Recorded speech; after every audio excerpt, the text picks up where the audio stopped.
लाल कृष्ण आडवाणी जी को भारत रत्न देने की घोषणा की है।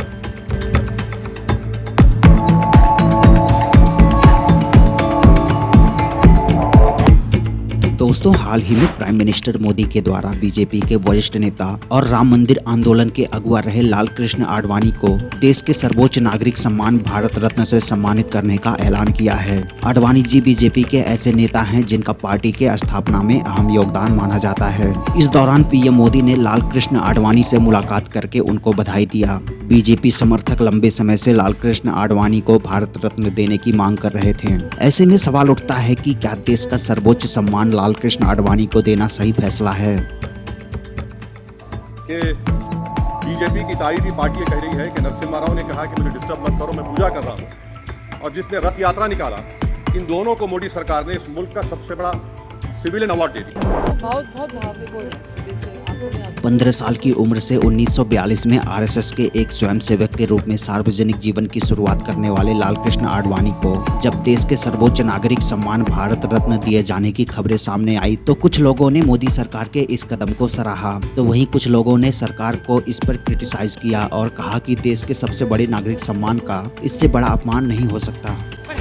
आडवाणी जी को, अटल जी के बाद आडवाणी जी को भारत रत्न दिया गया, उसके लिए मैं उन्हें बधाई और शुभकामनाएं देती हूँ।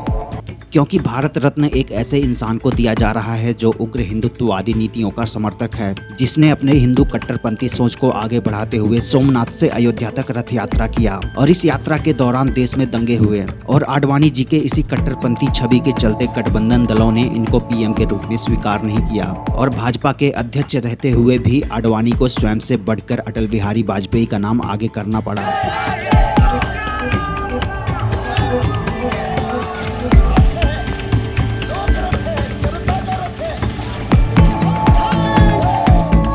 वहीं कुछ लोग आडवाणी जी को भारत रत्न दिए जाने को चुनावी स्टंट बता रहे हैं और कह रहे हैं कि नरेंद्र मोदी का अपने राजनीतिक गुरु लाल कृष्ण आडवाणी को यह एक गुरु दक्षिणा है। साल 1991 में लाल कृष्ण आडवाणी के सोमनाथ से अयोध्या तक रथ यात्रा के दौरान नरेंद्र मोदी को तैयारी करने की जिम्मेदारी दी गई थी और पीएम मोदी को गुजरात का मुख्यमंत्री बनाने में भी लाल कृष्ण आडवाणी की अहम भूमिका मानी जाती है। पीएम मोदी उसी सांस्कृतिक और हिंदुत्व वाले राष्ट्रवाद के एजेंडे को आगे बढ़ा रहे हैं जो लाल कृष्ण आडवाणी के द्वारा शुरू किया गया था।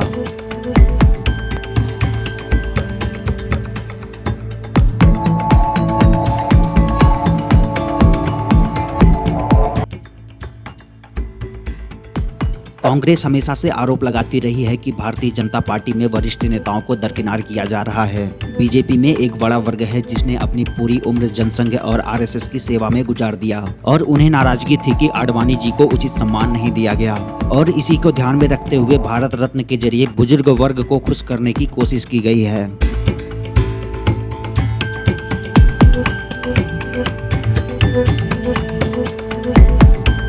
वहीं कुछ और लोगों का कहना है कि लाल कृष्ण आडवाणी को भारतीय जनता पार्टी या जनसंघ के नेता के तौर पर देखना सही नहीं है। कहते हैं भारत की राजनीति में बहुत कम ऐसे नेता हैं जो आडवाणी के राजनीतिक समझदारी की बराबरी कर सकें। आज जब देश में भ्रष्टाचार, ईडी और जेल जाने को लेकर नेताओं की चर्चा हो रही है तो वहीं जब लाल कृष्ण आडवाणी का नाम हवाला कांड में सामने आया तो उन्होंने लोकसभा से इस्तीफा दे दिया और कहा कि जब तक वे बेदाग नहीं हो जाएंगे तब तक संसदीय राजनीति नहीं करेंगे। भारतीय जनता पार्टी के संस्थापक सदस्य, कोटि कोटि कार्यकर्ताओं के प्रेरणा स्रोत, सार्वजनिक जीवन के दशकों की सेवा, यह भारत रत्न सम्मान उनकी उल्लेखनीय सेवाओं को सम्मान प्रदान करने वाला है। फिलहाल आडवाणी जी को यह सम्मान दिए जाने के बाद परिवार में खुशियों का माहौल है और आडवाणी जी की बेटी खुशी जाहिर करते हुए मीडिया से कहा कि पूरे परिवार को खुशी है कि दादा को इतना बड़ा देश का सर्वोच्च सम्मान मिला। मैंने जब दादा को इसके बारे में बताया तो वो बहुत खुश हुए और प्रधानमंत्री नरेंद्र मोदी को धन्यवाद कहा है। बहुत भावुक हो रहे हैं। सुबह से आंखों में आंसू हैं। जो अक्सर उनका व्यक्तित्व इस तरह का है कि कोई उनकी प्रेज करता है तो उनके स्वाभाविक आंसू आ जाते हैं।